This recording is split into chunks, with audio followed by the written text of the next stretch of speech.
Hello everyone. तो battle through the haven के पिछले नोवेल पार्ट में हमने देखा था शोयान याहुआ लियांगजुन के साथ साथ लिंकवान को अपनी king Kong glass body technique का इस्तेमाल करते हुए मौत के घाट उतार देता है और वहाँ पर प्रेजेंट हुए सारे प्रोफाउंड स्काई सेट के बंदों को शोयान मार देता है। उसके बाद शोयान जब अपने असली रूप में आता है ये देखकर यूनून और नालैंड्रन बहुत ही ज्यादा खुश हो जाते हैं। अब आगे शोयान कहता है, यूनून तुम अगर चाहो तुम्हारा फ्लावर सेट के बंदे और मेरा ग्रुप साथ में आगे चल सकता है। तो ये सुनकर यूनून भी शोयान के हाँ में हामी भरती है और साथ ही वो शोयान को कहता है, अगर हम ईस्ट के तरफ जाएंगे तो हमें एंशिएंट हेवन डेमन पाइथन मिल सकता है जो कि बहुत ही ज्यादा खतरनाक होता है। उसके चलते हम वेस्टर्न के साइड से जाएंगे। लेकिन ये सुनकर शोयान जिद पे अड़ जाता है, उसको एंशिएंट हेवन डेमन पाइथन के ब्लड पूल पर जाना है।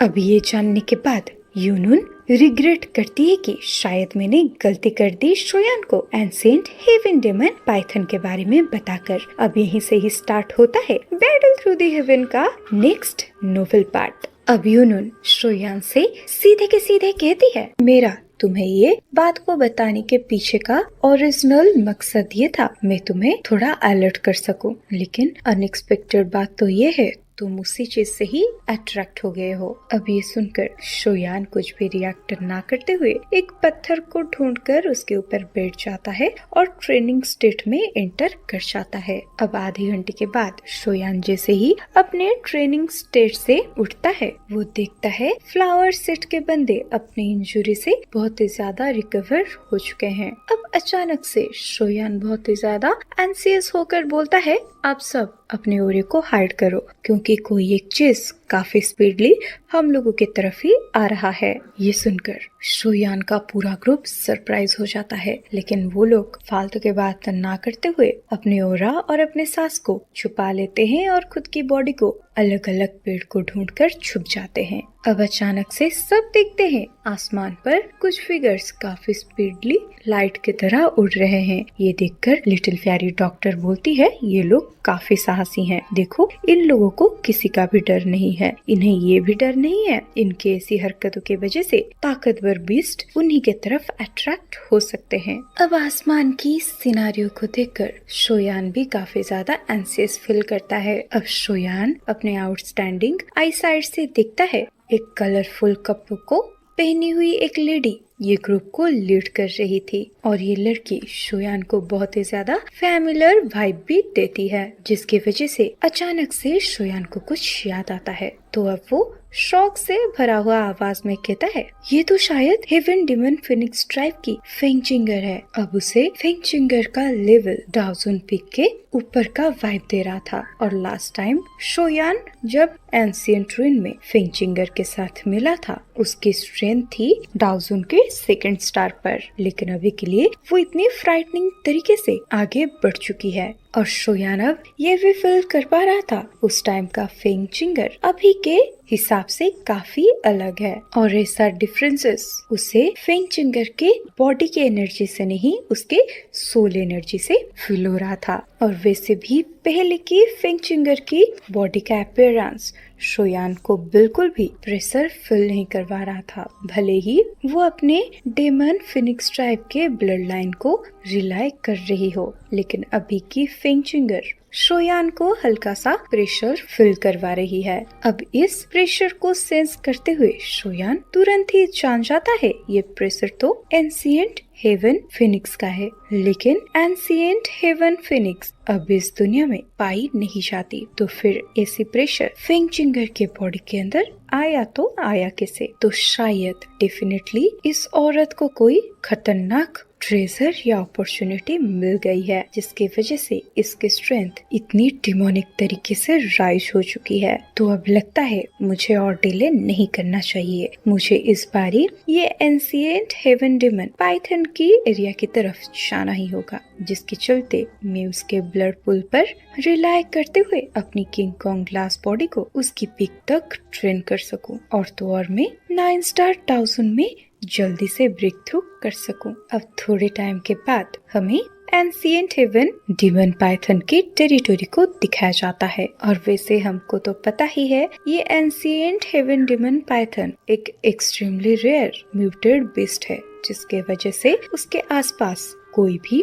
बीस्ट हमें दिखाई नहीं देता। और ये एंशिएंट हेवन डीमन फोनिक्स का ब्लड लाइन स्नेक क्लैन के उन एंशिएंट एंसेस्टर के काफी क्लोज है। और सिर्फ इसी फ्योरोसिटी की वजह से ये स्नेक्स की intelligence 9 Serendip ground Python tribe से काफी ज्यादा हाई है। और सिर्फ यही चीज है जिसकी वजह से 9 Serendip ground python ancient heaven demon python के बिल्कुल वैल्यू नहीं करते। तो एंशिएंट हेवन डीमन पाइथन का ब्लड बॉडी को रिफाइन करने के लिए काफी सही माना जाता है, लेकिन ये नेचुरल ट्रेजर्स के द्वारा रिफाइन होने की वजह से अभी का शोयान का फिजिकल बॉडी काफी ज्यादा स्ट्रॉन्ग है। तो कोई ऑर्डिनरी ट्रेजर से शोयान के बॉडी को कुछ खास फर्क नहीं पड़ने वाला। और भले ही शोयान अभी के लिए एंशिएंट हेवन डीमन फोनिक्स के ब्लड को अपनी बॉडी को प्यूरिफाई करने के लिए इस्तेमाल करे, लेकिन फिर भी वो उतना ज्यादा इफेक्टिव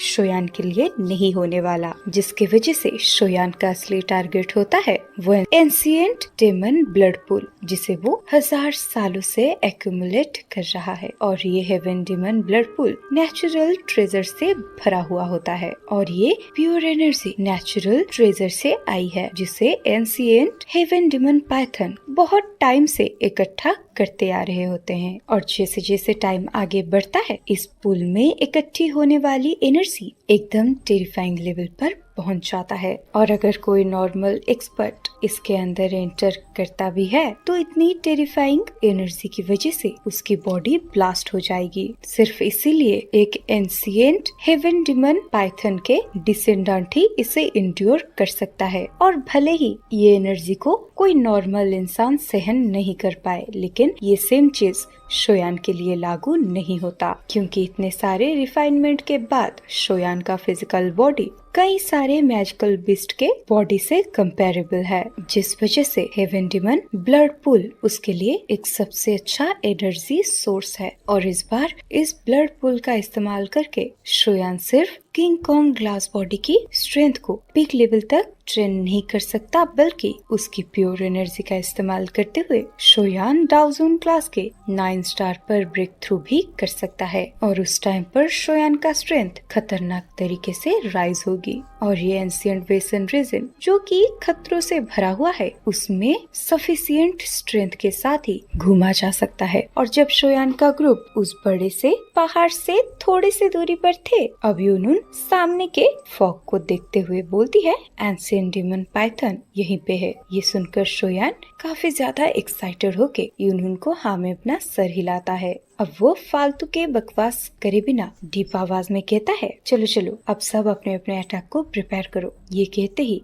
शोयान खुद पहले लाइटनिंग स्पीड से उस भयानक से काले पहाड़ के तरफ सूट हो जाता है। ये देखकर मेड्यूसा, क्विंगलिंग और लिटिल फेरी डॉक्टर और साथ ही साथ बाकी के लोग शोयान को फॉलो करने लगते हैं। अब फ्लावर सेट का ग्रुप भी पहले तो कुछ टाइम तक हेजिटेट करता है, लेकिन थोड़े सेकंड के बाद यूनुन जैसे ही ऑर्डर को जारी करती है, कोई भी यूनुन के ऑर्डर को डिसअपॉइंट ना करते हुए आगे बढ़ जाते हैं। और इस टाइम के दौरान शोयान का पूरा ग्रुप अपने स्ट्रेंथ को सबसे ज्यादा वीक लेवल पर ट्रांसफर कर दिया होता है। अब अचानक से उन पूरे ग्रुप के कानों में एक हिसिंग साउंड सुनाई देता है। अब बहुत जल्द पूरा माउंटेन एकदम से हिलने लगता है। अब तेज तेज हवाएं भी बहने लगती है, जिसके चलते हम पहाड़ के अंदर से 1000 फुट बड़ी स्नेक टेल को बाहर आते हुए देखते हैं। और ये लाइटनिंग स्पीड के साथ शोयान के ग्रुप के तरफ जाने लगता है। अब ये देखकर शोयान बिल्कुल भी एक्सपेक्ट नहीं कर पाता इस एंशिएंट हेवन डीमन सरपेट की सेंसेस इतना ज्यादा शार्प होंगे, जिसके चलते अब शोयान अपने 2 कदम पीछे लेता है। अब अचानक से उसके बॉडी में से एक ब्राइट गोल्डन लाइट क्रिएट होती है। अब इंस्टेंट ही शोयान का बॉडी एक 70 फुट बड़ा गोल्डन जॉइंट का रूप ले लेता है। अब शोयान अपने king Kong glass body method को इस्तेमाल करने के बाद अपने हाथों को आगे बढ़ा देता है और अपने हाथ को जैसे ही वो बड़े से स्नेक टेल की तरफ थ्रो करता है, अचानक से एक एक्सप्लोजन का साउंड आता है। अब उस बड़े से पूंछ के पावर के वजह से शोयान का वो गोल्डन जॉइंट फोर्सफुली बहुत पीछे खिसकते हुए आता है और ये चीज को सेंस करके शोयान बहुत ही ज्यादा सरप्राइज हो जाता है, क्योंकि एक बारी किंग कॉन्ग ग्लास बॉडी को इस्तेमाल करने के बाद शोयान का स्ट्रेंथ एकदम आसमान छू जाती है। लेकिन उसके बावजूद इतना ज्यादा पेन को इंड्योर करके शोयान का गोल्डन जॉइंट एकदम से चिल्लाने लगता है, जिसकी वजह से वो ब्लैक कलर का 1000 फुट का पाइथन अब सबके सामने आ जाता है। अब जिस मोमेंट पर ये हेवन डिमन पाइथन सबके सामने क्रिएट होता है, आसमान पर काले बादल छाने लगते हैं। अब लाइटनिंग स्पीड से आसमान पर उन काले बादल के अंदर एनर्जी इकट्ठे होने लगते हैं और एकदम से वो थंडर में ट्रांसफर हो जाते हैं। अब आसमान में आई ये भारी भरकम सा स्नेक को देखकर वहाँ पे प्रेजेंट हुए सारे बंदे बहुत ही ज्यादा सरप्राइज हो जाते हैं। इनफैक्ट वो लोग डर जाते हैं। अब शोयान उस एंशिएंट हेवन डिमन पाइथन को देखते हुए बोलता है, हमला करो, क्योंकि शोयान को अच्छे से पता था ये पाइथन का स्ट्रेंथ एक्चुअल में डाउजन के 9th स्टार के 5th चेंज पर पहुंच चुका था। और अगर शोयान अपने एंग्री बुद्धा लोटस फ्लेम का इस्तेमाल नहीं करेगा तो फिर उसको अपने पूरे ग्रुप के ऊपर रिलाय करना होगा। अब इधर शोयान की बात को सुनकर मेडुसा फटाक से आसमान पर चली जाती है और वो इंस्टेंटली 7 कलर्ड हेवनली स्पॉलोइंग पाइथन में ट्रांसफर हो जाती है। अब अपनी असली फॉर्म में आने के बाद हमें मेडुसा की हाइट उस एंशिएंट हेवन डिमन पाइथन के बॉडी के साथ मैचेबल दिखाई देता है। अब इधर मेडुसा भी बहुत सारे कलरफुल थंडर्स को समन कर लेती है, जिसके बाद वो बैक टू बैक वो सारे थंडर्स को हेवन डिमन पाइथन के बॉडी के ऊपर थ्रो करती है। अब जैसे ही मेडुसा हमला करती है, हम उस हेवन डिमन पाइथन को भी अपने बड़े से मुंह को खोलते हुए देखते हैं। अब उसके मुंह से बहुत सारे ब्लैक कलर के क्लस्टर शूट हो जाते हैं और वो सब उस कलरफुल थंडर्स का सामना करने लगते हैं। भले ही ब्लड लाइन के तौर पे वो हेवंस फॉलोइंग पाइथन को कंपेयर ना कर सके, लेकिन सामने प्रेजेंट हुआ वो एंशिएंट हेवन डेमन पाइथन का स्ट्रेंथ मेडुसा से कई गुना ज्यादा है, जिसके वजह से इस फाइट में advantage ancient heaven demon python का ही होता है। लेकिन जब भी ये हेवन डेमन पाइथन मेडुसा के ऊपर हमला करने में बिजी था,